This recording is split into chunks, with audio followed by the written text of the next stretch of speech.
Salve, salve, aterrorizados! Bom dia, boa tarde, boa noite. Não sei a hora que vocês vão assistir o vídeo.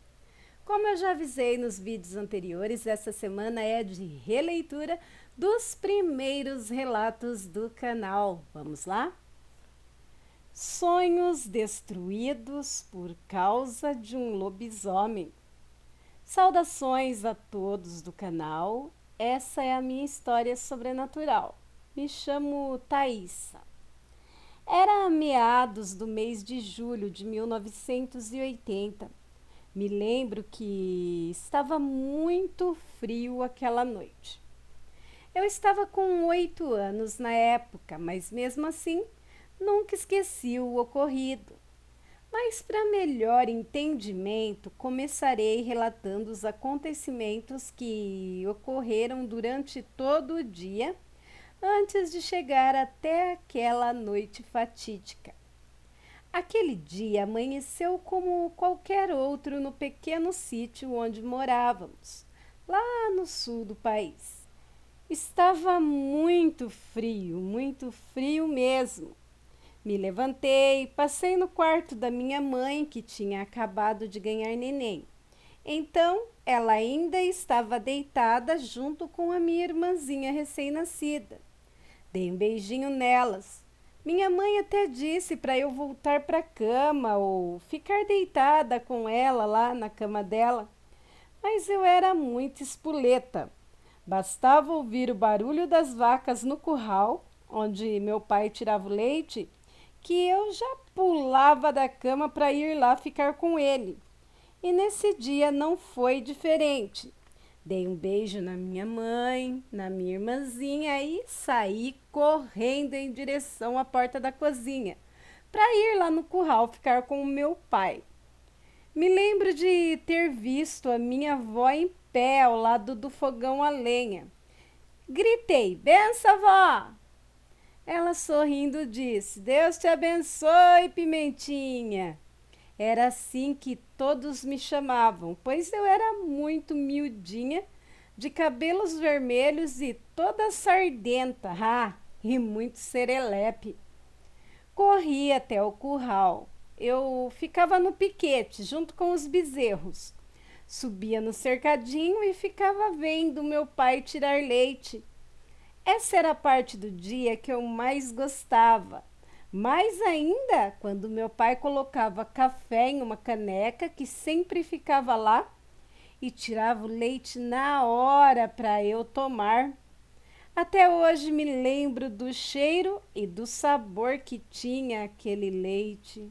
Sem contar a espuminha que ficava em cima.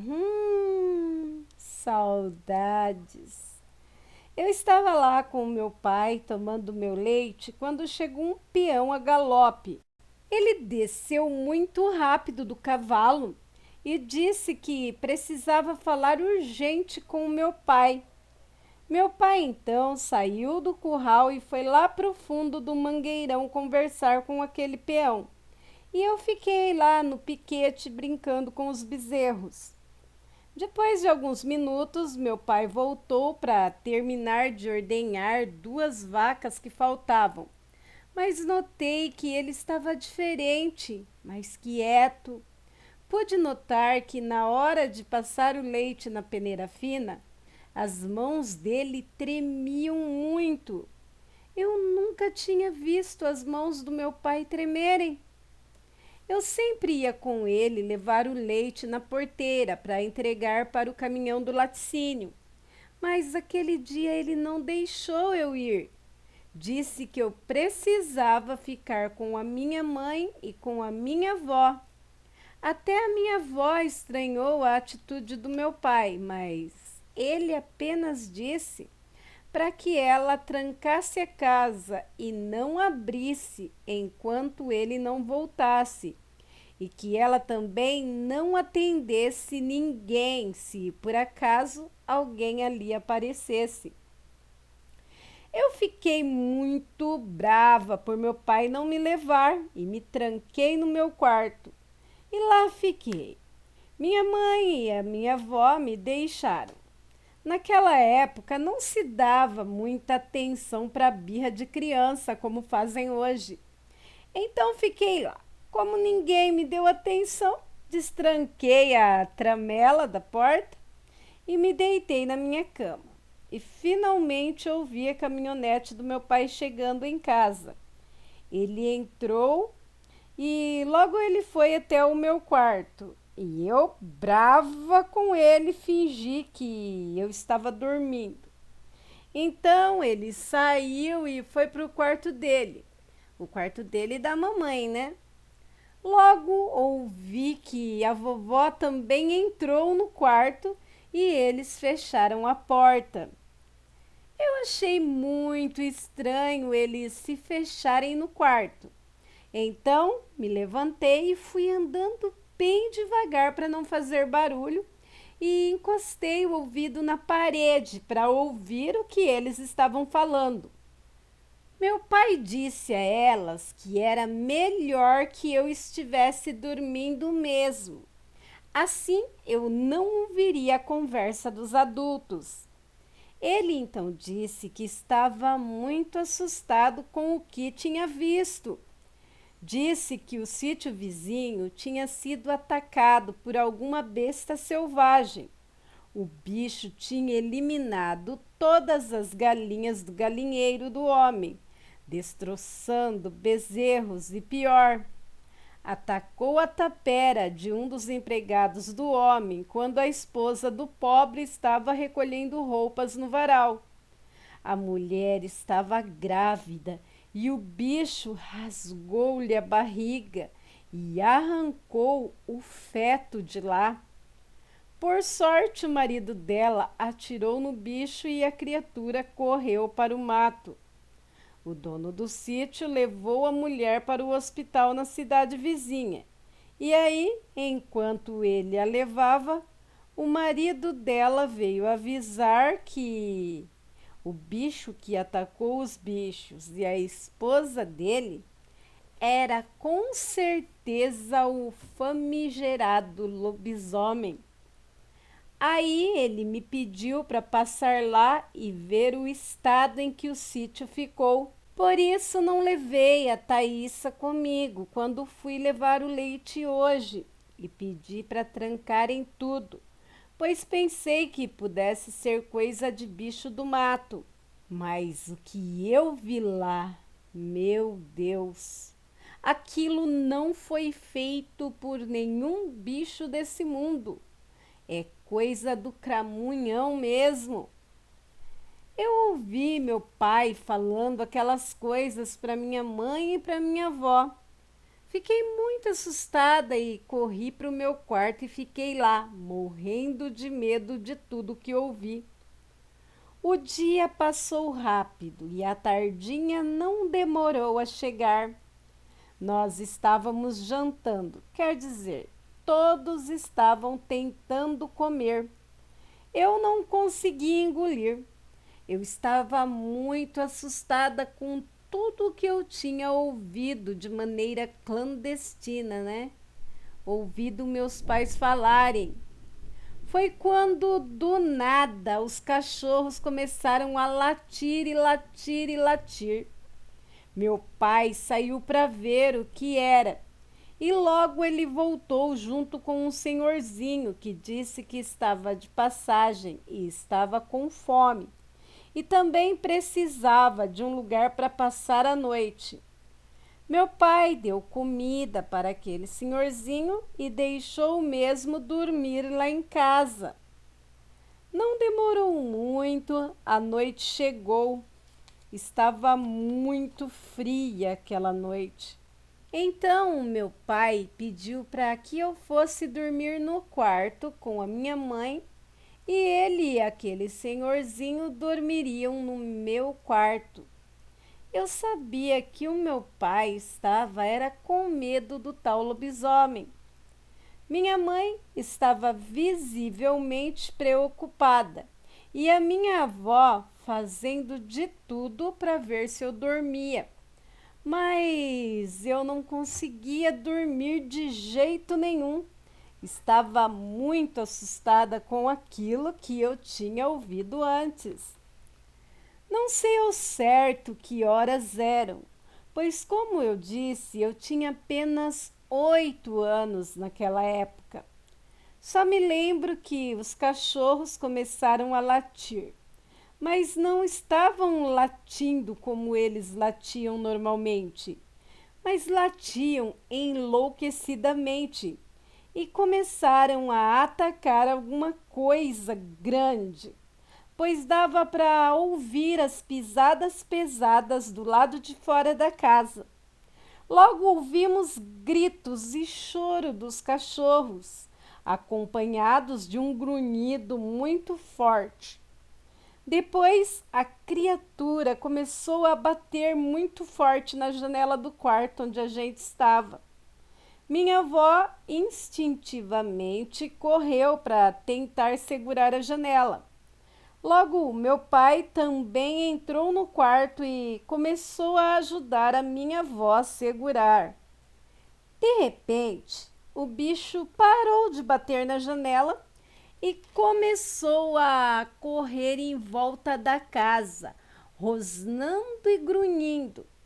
Depois começaram as pancadas fortes na porta da cozinha. As paredes todas da casa eram de madeira e chegavam a balançar com os golpes que recebiam daquela coisa que estava lá fora. A porta estava quase cedendo e o meu pai descarregou a arma na direção da porta. O bicho parou por um tempo e não demorou muito, as pancadas começaram novamente. Mamãe e a minha avó estavam rezando e meu pai de frente com a porta segurando um facão de cortar cana na mão. Ninguém estava prestando atenção no senhorzinho que estava lá em casa. Foi quando eu vi o velho abrindo a janela e sair por ela. Corri para fechar a janela que o senhorzinho tinha saído e juro que vi aquele senhorzinho virando bicho também. Corri, contei para o meu pai e acabei esquecendo a dita janela aberta.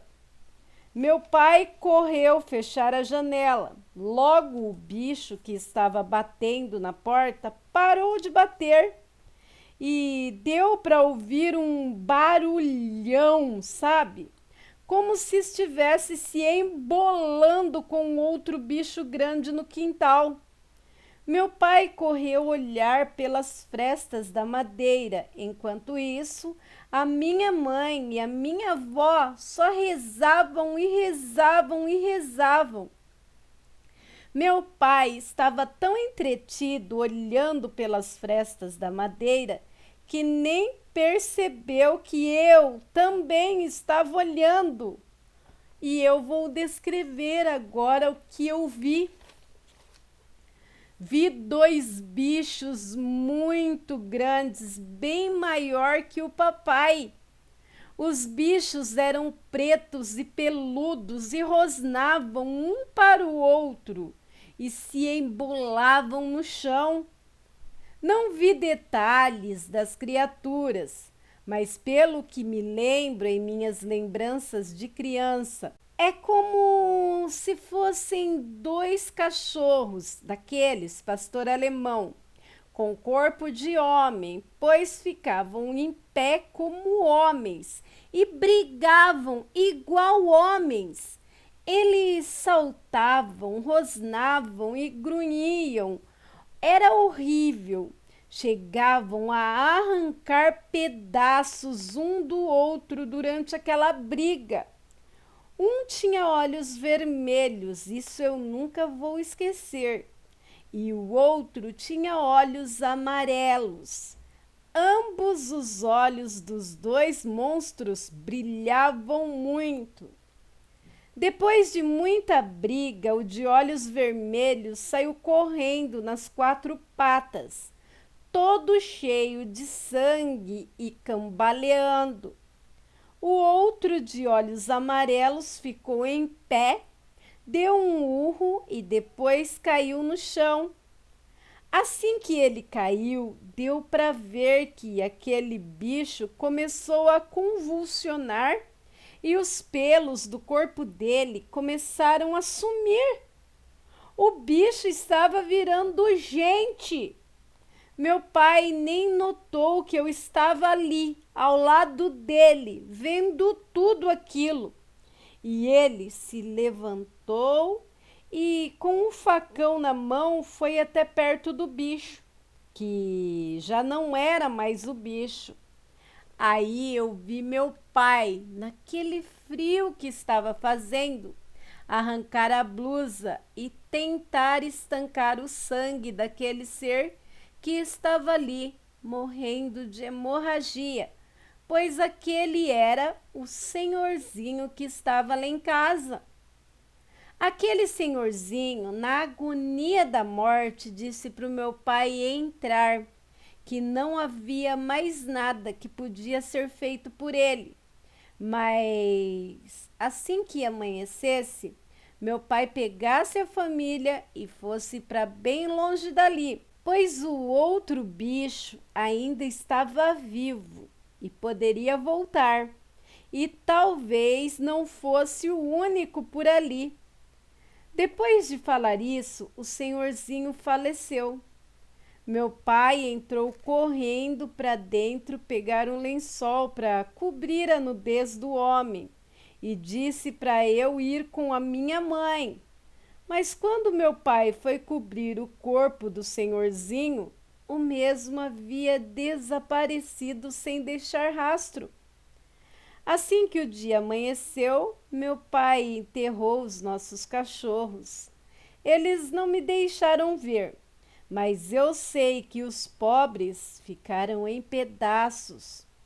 Meu pai pegou o que deu para pôr na caminhonete e fomos para casa de um tio na capital. E depois do ocorrido, nunca mais voltamos morar em sítio. Não contamos essa história para ninguém fora da família, para não parecermos malucos. Depois de casada, fui passear naquela região onde morei com a minha família. Nossa casa está abandonada e o mato tomou conta de tudo. O sítio vizinho também está nas mesmas condições. Meu pai e a minha avó já se foram. Minha irmã foi morar no exterior.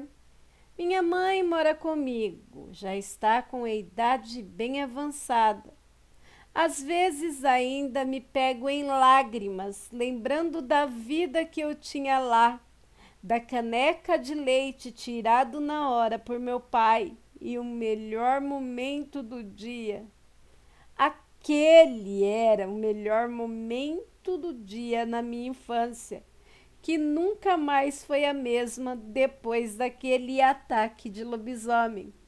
Ou seja, aquele lobisomem não tirou nossas vidas, mas destruiu a minha família. Destruiu a perfeição que era a nossa vida, sem contar nos traumas que deixou. Só sinto pelo senhorzinho. Aterrorizados é uma história bem triste, né? E enigmática, né? Quando começou a me contar a minha amiga, eu achei que ela ia dizer que o lobisomem tinha tirado pessoas dela, né? Mas não, tirou a vida que ela, na sua visão de criança, achava ser a vida perfeita, que nunca mais voltou a ser a mesma. E vocês, o que acharam dessa história? Vamos para a próxima de hoje? Passei a crer no sobrenatural só quando eu vi um lobisomem. Salve, Angel! Salve, aterrorizados! Depois de muito pensar e ponderar sobre o assunto, decidi enviar-lhe o meu relato. Os nomes já estão trocados. Então, Angel, pode ler tranquilamente. Não haverá problemas, isso eu garanto. Me chamo Luciana e moro nos dias de hoje no bairro do Murumbi, aqui na cidade de São Paulo. Mas o que vou relatar aqui agora me aconteceu há 20 anos atrás, quando fui passar as férias de final de ano na casa da minha avó Francisca, em uma fazenda produtora de leite, lá para os confins do Paraná. Na época, eu estava com pouco mais de 25 anos e tinha terminado a minha faculdade de filosofia. E nessa faculdade fiz várias amizades, sabe? Amigos que pensavam assim como eu. Sim, pensavam como eu. Vou ressaltar aqui que sempre questionei tudo o que era sobrenatural. Eu não acreditava em nada que não fosse provado cientificamente. Até ria das religiões, pois sempre achei que elas só serviam para conduzir pessoas como gado de manobra, sabe? Para poderem se dar bem. Então, tudo que envolvesse algo sobrenatural, para mim, não passava de charlatanismo, ou seja, meios de arrancar dinheiro dos mais ignorantes, e acabei conhecendo várias pessoas que, como eu, também pensava assim.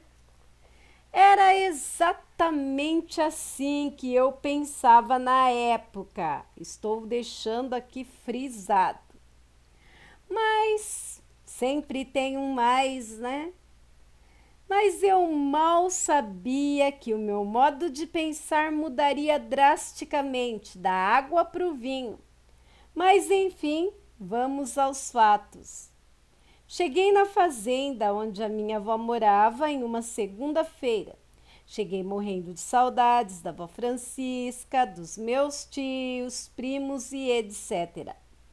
Nos primeiros dias, devido à saudade, me diverti muito tomando leite fresco, andando a cavalo, pescando com meus primos. Mas na quarta-feira eu já estava ficando entediada, pois por mais que eu gostasse de estar naquele lugar com aquela natureza maravilhosa, tinha que ficar ouvindo a minha avó e o meu avô falando de coisas que eu não acreditava. E às noites eu me entediava ainda mais. Quando dava no máximo 10 horas da noite, todos tinham que ir para a cama, pois, segundo eles, havia um monstro muito feio que rondava a fazenda. E o melhor a fazer era estar com tudo apagado antes das 11 horas. Deveríamos orar muito para que o horrível ser não se aproximasse da casa para atacar os animais da fazenda ou coisa pior. Eu até questionei o porquê de deixar todas as luzes apagadas. E a minha avó disse que as luzes atrairia o tal ser, assim como barulhos desnecessários durante a noite. Enfim, deduzi que aquilo era balela, conversa para boi dormir. Eu já estava cheia de ouvir tanta bobagem, tanta besteira.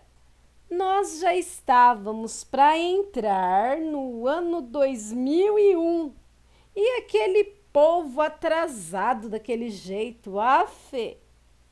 A gota d'água aconteceu na madrugada de quarta para quinta-feira. Era mais ou menos 2 horas da manhã. Eu acordei meio sonolenta para ir no banheiro e acabei acendendo as luzes do corredor daquela casa enorme, pois estava muito escuro, e fui em direção ao banheiro, que ficava lá no final do corredor, quase perto da cozinha. Aí, né, usei o banheiro e voltei para o quarto.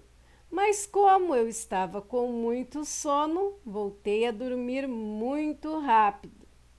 5 horas da manhã, acordei com um primo meu me sacudindo, muito irritado, me chamando: Lu, acorda e desce que a avó está muito brava e quer falar com todos nós. Me levantei e segui o meu primo até a cozinha. Quando cheguei, minha avó perguntou aos berros, com uma cara enfurecida, um misto de raiva e medo, querendo saber quem tinha deixado as luzes do corredor acesa na madrugada. Eu disse que tinha sido eu, ai. Pedi desculpas, disse que foi sem querer, que estava com muito sono e não percebi o que eu tinha feito. Minha avó disse que aquilo não poderia mais acontecer, que tinha sido um milagre o monstro não ter sido atraído pela claridade, que ela teria que fazer uma reza para conseguir que os seres divinos protegessem a casa, entre outras coisas, e meus primos ali me olhando feio. Pedi desculpas de novo. Depois fui para o quarto e lá eu chorei bastante. Eu já estava preparando as minhas coisas para ir embora. Não suportava mais aquelas crendices populares ali, daquelas bandas. Eu tinha que sair dali. Mas de repente ouvi uma buzina. Eram 2 amigos meus que tinham chegado. Eles planejavam passar o final de semana comigo lá, pois eu tinha dito a eles que o lugar era maravilhoso. Fui até eles e disse que não era um bom momento, que eu já estava me preparando para ir embora dali. Naquele momento, a minha avó entrou na conversa e disse que ela não queria ter sido rude comigo, mas tudo o que ela fazia era para proteger a família do dito monstro. E se eu estivesse disposta a ir embora, eu poderia ir, mas que pelo menos eu e meus amigos almoçássemos antes e deixasse para ir embora depois do almoço. Aceitei e a minha avó, feliz da vida, me deu um abraço muito apertado e repetiu todas aquelas precauções. Disse que era apenas para me proteger. Aliás, proteger a mim e a todos da casa.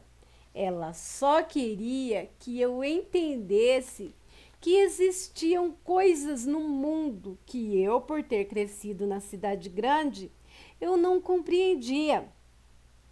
Eu, para não contrariar mais a avó, fingi acreditar nela. Afinal, ela não tinha culpa de acreditar em coisas que não existiam. Fui com os meus amigos andar a cavalo e mostrar para eles as belezas daquela fazenda. Descemos com os cavalos até o rio que cortava a fazenda e resolvemos nadar um pouco antes do almoço. Estávamos nos divertindo muito, brincando na água, quando um rapaz, mais ou menos da nossa idade, chegou lá na beira e deu um grito, mas em um tom de brincadeira. Ei, cambada, vocês estão espantando os peixes! Olhamos na direção dele e um dos meus amigos pediu desculpas e o rapaz, sorrindo, disse: só desculpo se eu puder nadar também. Bom, ele era um, né? E nós éramos 3. Que mal poderia haver? Aquele rapaz tirou as botinas e a camisa e entrou na água de calça jeans mesmo. Percebi que ele tinha um corpo bem forte. Ele não era muito bonito, mas era bem interessante. Meus amigos saíram da água e foram deitar lá na sombra de uma enorme mangueira que tinha ali perto do rio. Eu não disse, mas eles eram namorados desde o começo daquele ano. Mas era tudo escondido. Eles tinham medo de assumir para suas famílias que eram homossexuais. A família de um deles era boa, mas a do outro era uma família conservadora, sabe? E esperavam que todos os rapazes seguissem carreira militar. Enfim, mas essa história é deles e não a minha. Então, melhor voltar ao relato. Enquanto meus amigos conversavam embaixo da mangueira, eu comecei a conversar com aquele rapaz. Contei a ele que estava indo embora depois do almoço e que não conseguia mais ficar na casa da minha avó, pois o povo de lá era muito supersticioso. Ele riu e olhou fixamente para mim e disse: Mocinha, você não acredita em nada? Eu respondi com firmeza: eu só acredito no que possa ser provado cientificamente. Ele sorriu e disse: Moça, você não tem noção. Eu perguntei: noção de quê? Ele disse: nem vou tentar explicar. Você só iria acreditar vendo. Eita prega! Vamos para o relato. Sorrimos e continuamos brincando na água. Logo meus amigos me chamaram, pois estavam com fome. Eu me despedi do rapaz e, quando eu ia saindo da água, o rapaz me puxou e me roubou um beijo, me deixando ali sem reação. Aí ele saiu da água e foi embora, rindo. E eu lá, parada, que nem uma estátua, olhando para ele. Que abusado, pensei. Voltamos para casa da minha avó, almoçamos, dormimos um pouco e mais ou menos 1h30 da tarde, pegamos a estrada para voltar para São Paulo. Já tínhamos andado uns 15 minutos de carro pela estrada de terra, quando notamos que devia ter furado um dos pneus. Paramos o carro e, quando fomos ver, não tinha um, mas 2 pneus murchos e só um estepe. Resolvemos voltar a pé para a fazenda pedir ajuda para os meus tios. Mal começamos a andar e vimos um jipe se aproximando. Era o rapaz que conhecemos no Rio. Ele então disse que morava ali pertinho, a menos de 2 minutos de carro. Resolvemos aceitar, né? Afinal de contas, aquele rapaz parecia ser uma pessoa boa, vamos dizer assim. Fui com ele e meus amigos ficaram esperando no carro. E em menos de 10 minutos já estávamos de volta com outro step. O rapaz ainda ajudou, né, os meus amigos a trocar os pneus do carro. Quando terminaram a troca de pneus, todos sentamos ali no chão e começamos a rir da situação. Resumindo, o rapaz nos chamou para um café na casa dele e acabamos indo. A casa dele era uma cabana igual aquelas de caçador. Era bem reforçada e muito rústica. Ele fez um café e cozinhou umas batatas doces para gente. Tomamos o café, comemos as batatas e começamos a conversar. Conversa vai, conversa vem e acabamos todos dormindo. Quando acordamos, já estava escurecendo e o rapaz também dormia profundamente. Resolvemos acordá-lo para nos despedir, mas um dos meus amigos teve a brilhante ideia de irmos lá ver o rio à noite, para vermos, né, a lua cheia refletida na água, visto que era um rio muito calmo e passava ali, nos fundos da cabana do rapaz. Descemos até o rio e ficamos lá, esperando a lua nascer. Já se passava das 7 horas da noite e a lua cheia nasceu. Nós três ali, admirando, sabe? A lua estava linda mesmo, era uma beleza surreal. E como estava muito quente aquela noite, quando vimos, já estávamos todos dentro d'água, brincando como crianças. E brincando na água, perdemos a noção do tempo. De repente, ouvimos gritos. Quando olhamos, era o rapaz na beira do rio. Os olhos dele estavam cheios de veias e ele parecia estar com muita dor. Ele gritava com uma voz diferente, como se tentasse lutar contra algo dentro dele. Não sei explicar, quer dizer, eu não sabia explicar naquela época. Ele estava desesperado, com medo de algo. Ele disse: corram, entrem na cabana e tranquem tudo. Por favor, corram e tranquem tudo. E pelo que há de mais sagrado no mundo, não abram. Não importa o que aconteça, não importa o que vocês vejam, vão e não abram. Meus amigos saíram da água correndo, apenas de bermudas, e corremos, em direção da cabana. Eu vi que o rapaz não estava vindo conosco. Voltei, cheguei perto dele e perguntei: e você? Ele olhou para mim e juro que vi o branco dos olhos dele, vermelhos como se estivesse se enchendo de sangue. Por um momento fiquei sem reação. Ele segurou meu braço e acabou me cortando com uma das unhas enormes que cresciam em suas mãos. Com a boca inchada, que parecia estar se esticando para frente, ele gritou: vai! E me empurrou com força. Corri para a cabana e eu e os meus amigos trancamos tudo. Um dos meus amigos enrolou um pano no meu braço que estava sangrando e, mesmo com muito medo, nós três olhávamos pelas frestas da cabana. E aquela noite toda, a certeza que eu tinha que o povo do campo era ignorante caiu por terra.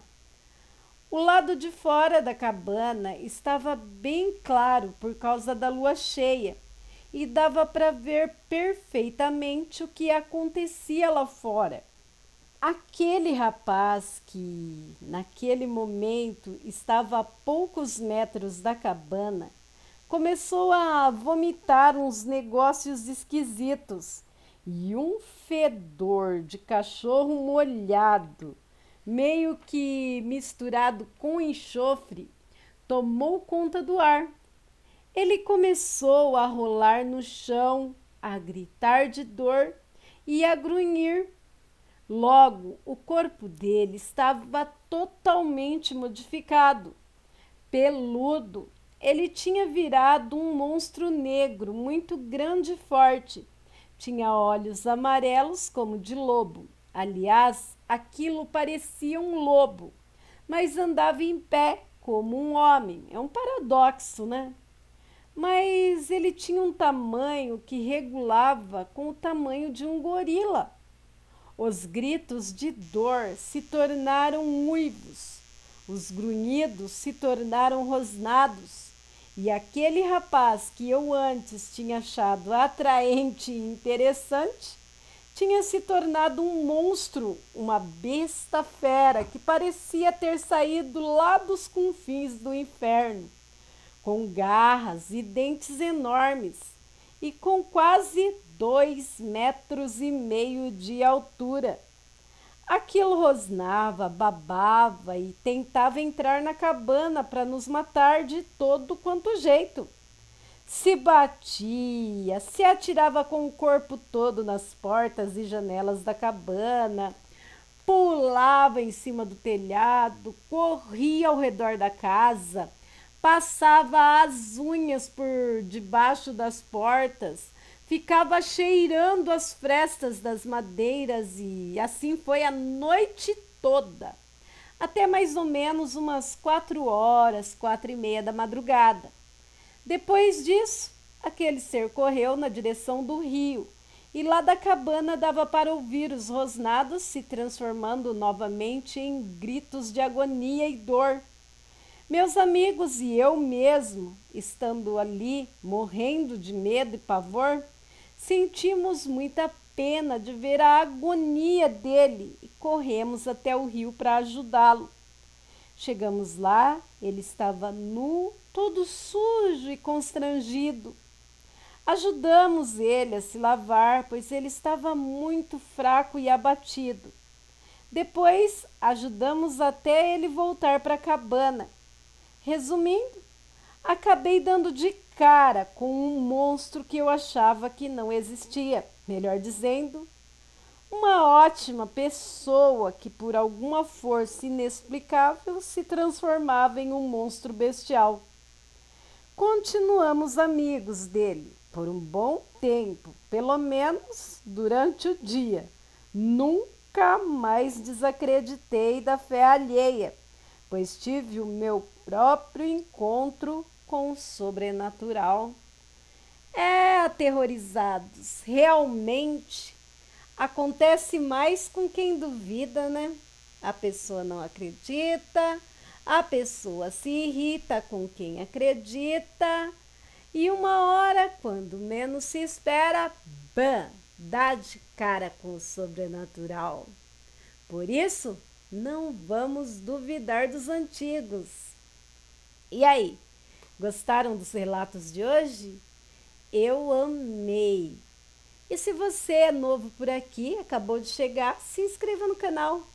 E vocês aí que estão sempre comigo, não se esqueçam, não saiam do vídeo sem deixar um like, sem compartilhar o vídeo e deixar um comentário aí como forma de incentivo ao meu trabalho. Outra coisinha, se você quiser continuar a ser notificado sobre os vídeos aqui do canal, vai lá no sininho, na opção todas e clica lá. Aí sempre que eu postar algo novo aqui na plataforma, rapidinho você vai ser notificado. E se você tiver um relato, um conto, uma história, algo que você julgue que mereça ser compartilhado, envia para o e-mail do canal. Será uma honra narrar por aqui. Se for uma história de sua autoria e você queira levar os créditos, escreva lá o seu nome. Agora, se você quiser ficar no anonimato e quiser que eu conte em formato de conto, também será uma honra para mim. Aqui você escolhe como quer ter os seus trabalhos contados aqui no canal. Lembrando que essas duas histórias são de autoria daqui da Angel Black, baseada nos relatos recebidos por pessoas que não querem se identificar. Se você for reproduzir, eu peço que dê os créditos, assim como eu faço quando conto histórias de terceiros aqui, tá bom? E voltem! Voltem sempre, pois eu estarei sempre aqui com uma história de arrepiar. Agradeço a todos que de alguma maneira me ajudam desde a criação até a divulgação do meu trabalho. E agradeço ainda mais vocês que estão sempre aqui comigo e não largam a minha mão. Valeu, aterrorizados! Isso é muito importante para mim e isso também é muito importante para o canal. Bem, meus amigos, por hoje é só. Fiquem com Deus e até um próximo vídeo.